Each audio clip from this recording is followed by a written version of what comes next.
Des visages émerveillés devant la crèche de Monacoville. Comme ses visiteurs, chaque année, Monaco attire plus de 200 000 personnes durant les fêtes de fin d'année.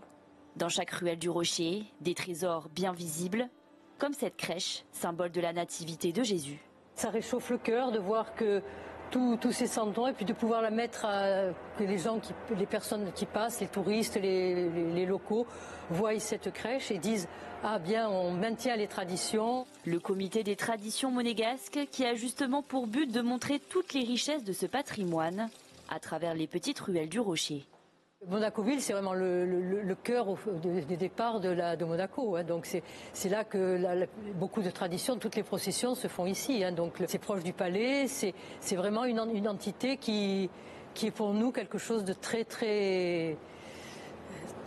prenant au cœur.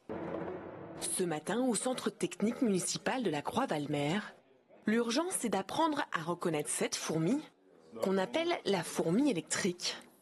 Là, il y a une photo pour vous montrer la taille de la fourmi par rapport à la mine de crayon. C'est vraiment tout petit. Hein. Car quand ce minuscule insecte s'installe quelque part, il fait des ravages. En premier lieu pour les autres insectes, par de la prédation, comme on disait. Et puis par effet cascade sur les animaux qui se nourrissaient de ces insectes-là, ou juste par la gêne. C'est une espèce qui occupe tout l'espace, donc elle va gêner les autres espèces qui vont partir. Originaire des régions tropicales, la fourmi électrique se répand depuis quelques années sur le pourtour méditerranéen. D'abord observée en Israël, elle s'est ensuite installée à Chypre, puis en Espagne, et maintenant en France, où 2 foyers ont été détectés dans le Var ces 2 dernières années. Dont un à la Croix-Valmer à la mi-octobre. Cette réunion a donc vite été organisée par la ville pour endiguer le problème. Loin des clichés du monde de la nuit, la pole dance s'impose à Monaco comme un sport à part entière. Oscar en fait depuis qu'il a 10 ans un long combat contre les préjugés. Au collège, quand je rencontrais des copains, c'était ah, tu fais quoi comme sport? Je fais du pole dance. Ah, tu fais du striptease? Donc non. Mais maintenant c'est plus ah, c'est quoi?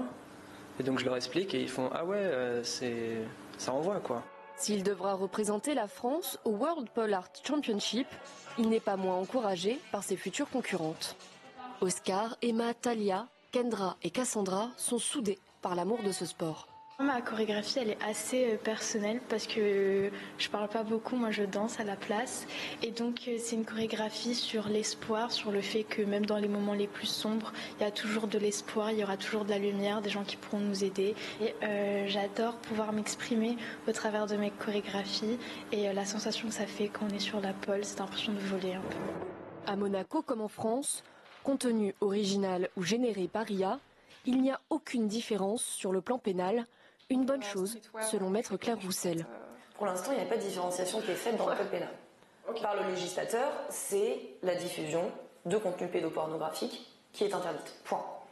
L'IA, après, elle est encadrée par d'autres lois et d'autres règlements, mais ce n'est pas encore influent sur les articles du code pénal qui répriment la pédocriminalité.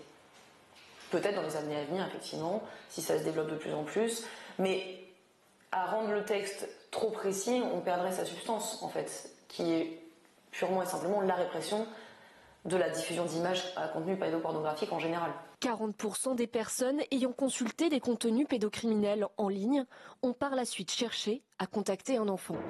Tout est supervisé depuis le poste de commandement communal, cœur du dispositif d'alerte de Cannes.